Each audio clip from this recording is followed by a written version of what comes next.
Estou lendo no dicionário Vini a partir da palavra no caso a palavra é exaltar-se e ela em hebraico é rum. E aqui está falando a segunda ênfase, descrevendo o que é feito ao sujeito por si mesmo, aparece em Salmos 12:8. Os ímpios circulam por toda parte quando os mais vistos filhos dos homens são exaltados. O salmista confessa que para estar fora de todo perigo, o Senhor o colocaria sobre uma rocha. Salmos 27:5. Um evento tempestuoso, Salmos 107:25, releva as suas ondas. O termo rum é usado para aludir à construção de um edifício. Esdras confessou que Deus tinha renovado o povo de Israel e lhe permitido levantarmos a casa do nosso Deus e para restaurarmos as suas assolações e para que nos desse uma parede em Judá e em Jerusalém. Esdras 9:9, Gênesis 31:45.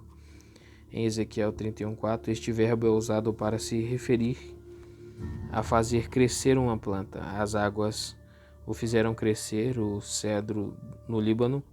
O abismo o exaltou, considerando que em Deuteronômio 1:28, Gadal maior e Rum mais alto são usados em estreita ligação. Ezequiel 31:4 poderia ser traduzido assim: as águas o fizeram crescer, o abismo o fez crescer mais. Rigorosamente relacionado com esta acepção está o uso de rum para representar o processo de criar filhos. Deus fala por Isaías: criei filhos e exaltei-os, mas eles prevaricaram contra mim. Isaías 1:2. A palavra rum às vezes significa levar para longe, como em Isaías 57:14, aplanai, preparai o caminho, tirai os tropeços do caminho do meu povo. Quando usada em referência a ofertas, a palavra significa remoção de certa porção. Levíticos 2:9. A apresentação de toda oferta também é referida como oferta alçada. Números 15:19. Em aplicações estendidas, rum tem um uso negativo e positivo. Principalmente esta palavra pode significar trazer para uma posição de honra. Assim Deus diz: eis que o meu servo operará com prudência, será engrandecido e elevado e muito sublime. Isaías 52:13.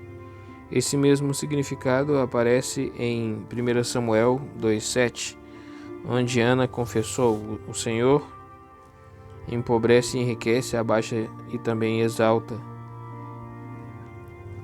Usado em sentido negativo, rum significa ser altivo. E o povo aflito livras, mas teus olhos são contra os altivos, e tu os abaterás. 2 Samuel 22:28. A palavra rum é usada com outras palavras em sentidos especiais. Por exemplo, erguer a voz quer dizer chorar em voz alta. A esposa de Potifar informou que quando José a atacou, ele levantou a voz gritando. Gênesis 39:18. Estas duas palavras rum e voz são usadas juntas para significar em alta voz. Deuteronômio 27:14. O levantar de mão serve como símbolo de poder e força e significa ser poderoso ou triunfante. Se eu não recear a ir do domingo, para que os seus adversários o não estranhem e para que não digam a nossa mão está alta, literalmente está levantada. Deuteronômio 32:27. Levantar a mão contra alguém é rebelar-se contra ela. Assim Jeroboão levantou a mão contra o rei. 1 Reis 1:11. E levantar o chifre sugere a cena de um boi selvagem que se levanta em toda a sua força. Este é um quadro do triunfo sobre os inimigos. O meu coração exulta no Senhor. O meu poder chifre está, entre parênteses, chifre, né? Está exaltado no Senhor. A minha boca se dilatou sobre os meus inimigos. 1 Samuel 2:4. Não, 1 Samuel 2:1. Além disso, os chifres simbolizavam o enfoque do poder que a pessoa tem. Assim, quando o chifre é exaltado, o poder da pessoa é exaltado. Quando alguém exalta o chifre de outrem, ele lhe dá força. O Senhor dará força ao seu rei e o exaltará o poder, chifre do seu ungido. 1 Samuel 2:10. Levantar a cabeça pode ser gesto público de triunfo, supremacia, como em Samuel 110:4, onde é dito que depois de derrotar todos os seus inimigos, o Senhor prosseguirá de cabeça erguida. Esta acepção é às vezes usada de modo transitivo, como quando outra pessoa ergue a cabeça de outrem.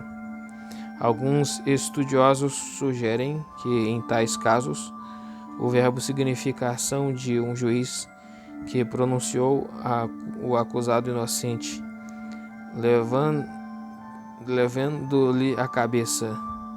Esta expressão também veio a significar marcar com distinção da honra a um colocar em posição de força. Mas tu, Senhor, és um escudo para mim, a minha glória e o que exalta a minha cabeça. Salmos 3:3. Levantar os olhos ou o coração é ser orgulhoso e arrogante, e não eleve o teu coração e te esqueças do Senhor teu Deus, que te tirou da terra do Egito, da casa da servidão. Gênesis 8:14.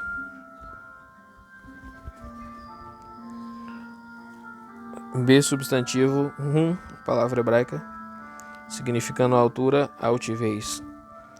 Esta palavra ocorre 6 vezes e significa altura em Provérbios 25:3.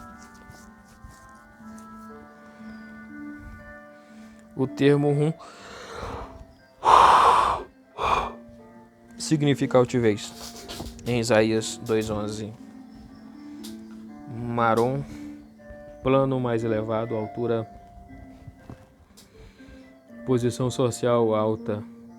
O termo Marom aparece cerca de 54 vezes no hebraico bíblico. Também é atestado no Garítico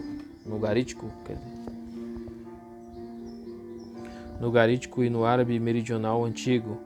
Em sua primeira ocorrência bíblica, Juízes 5:18, Marom significa um plano mais elevado na superfície da terra. Jó 16:19, Isaías 33:5 contém a palavra com significado de altura como o domínio de Deus. Jó 5:11 usa a palavra para se referir à posição social alta. O vocábulo Marom também pode significar autoexaltação e exército. 2 Reis 9:22 e Salmos 73:8. Exército, a substantivo. Tizabá é o nome do exército, né? Exército é Tizabá. Hoste, tropas, serviço militar, guerra, exército, serviço, trabalho forçado, conflito. Esta palavra tem cognatos numa forma ou verbal ou substancial no acadiano, garítico, árabe e etiópico. A forma substancial ocorre 486 vezes no hebraico bíblico e em todos os períodos do idioma. Esta palavra envolve várias ideias relacionadas um grupo, ímpeto, dificuldade e tropas. estas ideias subjazem o conceito geral de serviço que se faz, a um superior ou sob suas ordens em vez de fazer para si. O termo desabar aplica-se a serviço militar, mas às vezes é usado para aludir a trabalho em geral, sob as ordens de um superior ou para ele, em números 2,3. A palavra significa serviço militar. Tomai a soma de toda a congregação dos filhos de Israel, da idade de 20 anos para cidade, todos os que saem à guerra em Israel. A ideia é mais concreta em Josué 22:12, onde a palavra representa servir numa campanha militar. Ouvindo isto, os filhos de Israel, ajuntou-se toda a congregação dos filhos de Israel em Siló para saírem contra eles um exército. Números 31:14 usa Tzaba para se referir à batalha em si, e indignou-se Moisés grandemente contra os oficiais do exército que vinham do serviço daquela guerra. A palavra também descreve um exército. E disse Eleazar, o sacerdote, aos homens de guerra que partiram a peleja. Números 31:21. Números 31:48 está até mais claro. Então chegaram-se a Moisés os capitães que estavam sobre os milhares de exército, os tribunos e os centuriões. Este significado aparece a primeira vez em Gênesis 21:22, o que menciona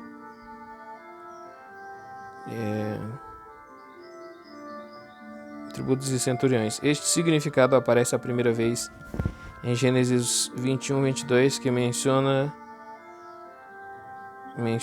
Ficol, Ficol, o capitão, príncipe do exército de Abimeleque. Em vários pontos, este é o significado do plural feminino. E será que quando os oficiais acabarem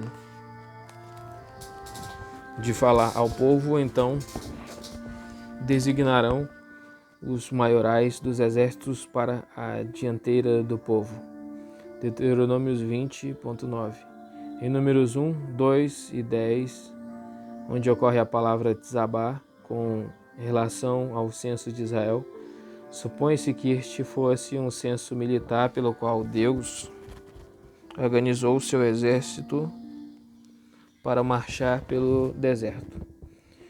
Alguns estudiosos notaram que o plano da marcha, o posicionamento das tribos, recorda o modo como eram posicionados os antigos exércitos.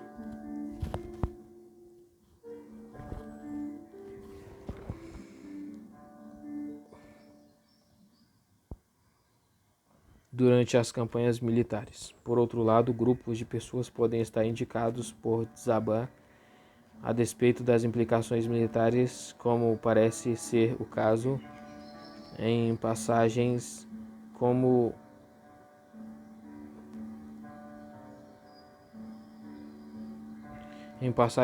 Êxodo 6:26. Estes são Arão e Moisés, aos quais o Senhor disse: tirai os filhos de Israel da terra do Egito segundo os seus exércitos. Que Tzaba possa se refletir tropa não militar está especialmente claro no Salmo 68:11. O Senhor deu a palavra, grande era o exército dos que anunciavam as boas novas. A expressão exército do céu significa as estrelas como indicação visual dos deuses pagos, e os que sobre os telhados se curvam ao exército do céu,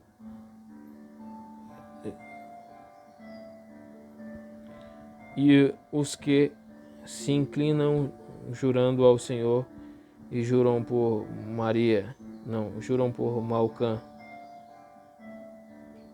Certo. Sofonias 1:5. Este significado aparece pela primeira vez em Deuteronômio 4:19. Às vezes esta expressão se refere ao exército do céu, ou os anjos. Então disse ele, Miqueias: ouve, pois, a palavra do Senhor. Vi o Senhor assentado sobre o seu trono, e todo o exército do céu, os anjos estavam junto a ele, e numa mão direita e à sua esquerda. 1 Reis 22:19. O próprio Deus é o chefe deste exército. Daniel 8:10-11. Em Josué 5:15, o capitão do exército de Deus confrontou Josué. Este exército divino não só adora a Deus, mas ministra para fazer toda a sua vontade. Bendito ao Senhor, todos os seus exércitos, vós ministros seus, que fazeis a sua vontade. Salmo 103:21. Outro significado da expressão exército do céu e similares diz respeito às estrelas inumeráveis. Como não se pode contar o exército dos céus, nem medir-se a areia do mar, assim multiplicarei a descendência de Davi, meu servo, e os levitas que ministram diante de mim. Jeremias 33:22. Esta expressão abrange todos os corpos celestes, como ocorre em Salmos 33:6. Pela palavra do Senhor foram feitos os céus e todo o exército deles pelo espírito de sua boca. Em Gênesis 2:1, Tsabá compreende os céus, a terra e tudo na criação. Assim os céus e a terra e todo o seu exército foram acabados.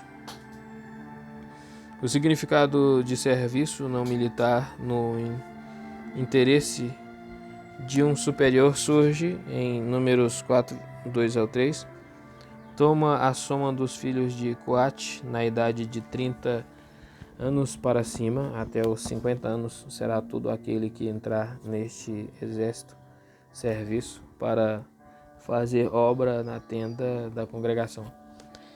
Em Jó 7:1, a palavra representa a penosa labuta cotidiana do gênero humano. Porventura, não tem um homem guerra sobre a terra?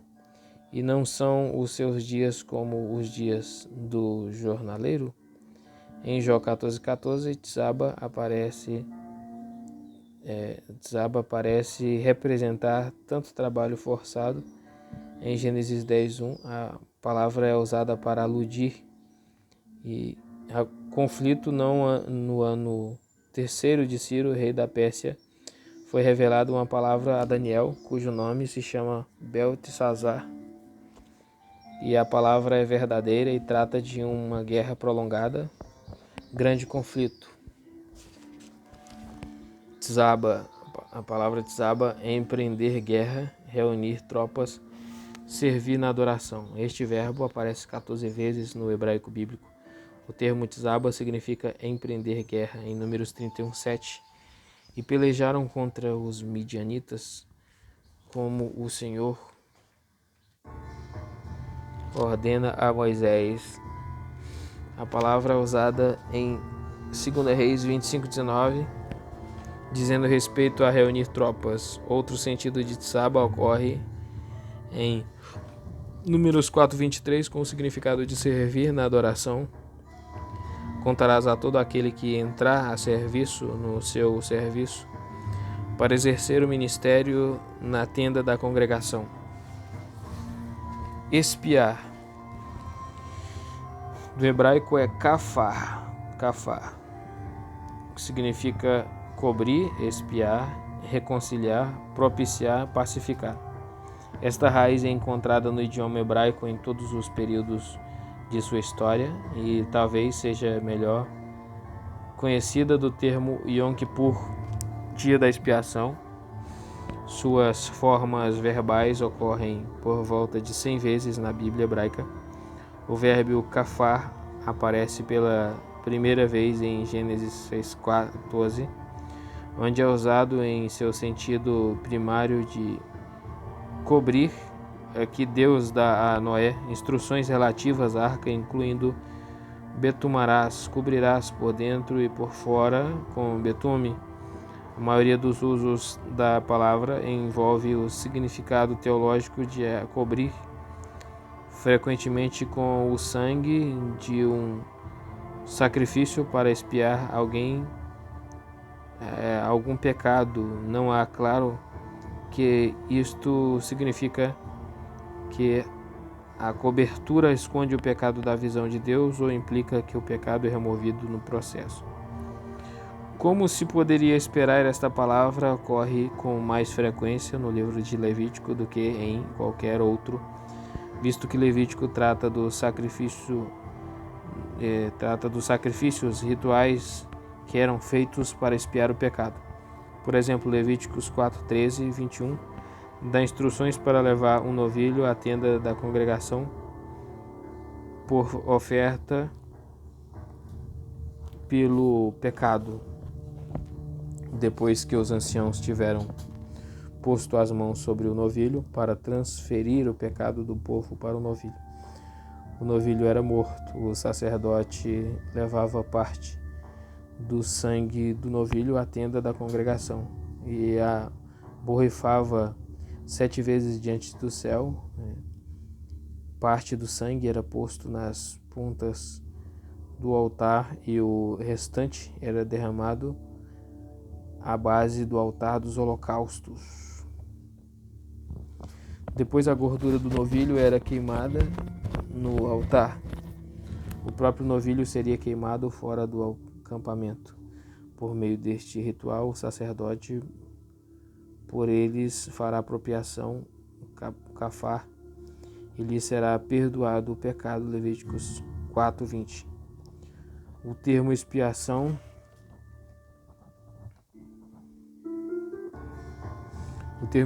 é encontrado pelo menos 16 vezes em Levítico 16, o grande capítulo relativo ao dia da expiação. Antes de mais nada, o sumo sacerdote tinha de fazer expiação por ele e sua casa, oferecendo o novilho como oferta pelo pecado. Depois que a sorte era lançada entre 2 bodes, um era enviado para o deserto como expiação, Levíticos 16:16, enquanto que o outro era sacrificado e seu sangue borrifado no propiciatório como expiação pelo povo, Levíticos 16, do 15 ao 20. O dia da expiação era celebrado apenas uma vez por ano. Só nesse dia o sumo sacerdote podia entrar no Santo dos Santos, do tabernáculo ou do templo em benefício do povo de Israel e para fazer expiação por eles. Às vezes a expiação pelo pecado era feita à parte ou sem oferecimento de sangue. Durante sua experiência na visão da glória de Deus em sua chamada, os lábios de Isaías foram tocados com uma brasa viva tirada do altar por um dos serafins. Com isso foi dito: purificado, kafar, foi o teu pecado. Isaías 6:7. Em outra palavra, em outra passagem, a Escritura diz que a culpa ou a iniquidade de Israel seria expiada, purgada, perdoada pela destruição dos utensílios de adoração idólatra, Isaías 27, 9. B. Substantivo. Caforete, propiciatório, assento da misericórdia, trono da clemência. Esta forma do substantivo cafar refere-se a uma laje